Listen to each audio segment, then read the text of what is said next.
ഒരു അനീത്തിയ. അപ്പൊ അവരുടെയൊക്കെ ഒരു ചെല്ലക്കുട്ടിയായിട്ട് വളർന്നിട്ട് ഒരു പ്രിയദർശൻ സിനിമയിൽ നിന്ന് പെട്ടെന്ന് ഒരു ഷാജി കൈലാസ് ചിത്രത്തിലേക്ക് വന്ന പോലെ അടിയിടി കുത്ത്. അയ്യോ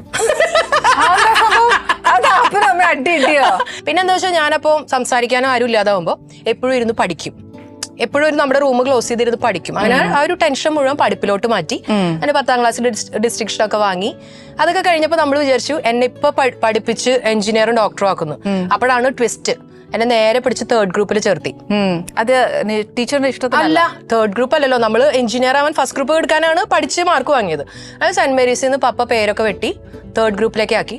18 വയസ്സാകുമ്പോൾ കെട്ടിച്ചുവിടാന്ന് പറഞ്ഞു. അപ്പൊ പിന്നെ എന്റെ ദേഷ്യം ഇരട്ടിക്കല്ലേ ചെയ്യുള്ളൂ. കറക്റ്റ്. അതായത് അവരൊരു പഴയ യാഥാസ്ഥിക ചിന്ത. അതിപ്പോ നമുക്കത് ബ്രേക്ക് ചെയ്ത് ഇപ്പൊ ഇവിടെ വന്നിരിക്കുന്നു. ഇപ്പൊ അനുശേഷിയുടെ മുന്നിൽ വന്നിരിക്കുന്നു. Very good. അല്ല, ഒരു കാര്യം ചോദിച്ചോട്ടെ, ടീച്ചർ ഇപ്പൊ ചെയ്യുന്ന റീൽസ് ഒക്കെ ഭയങ്കര ബോൾഡായിട്ട് ഓരോ കാര്യങ്ങൾ പറയുന്നു. അത് ശരിക്കും ആ റീൽസ് ഉണ്ടാവുന്ന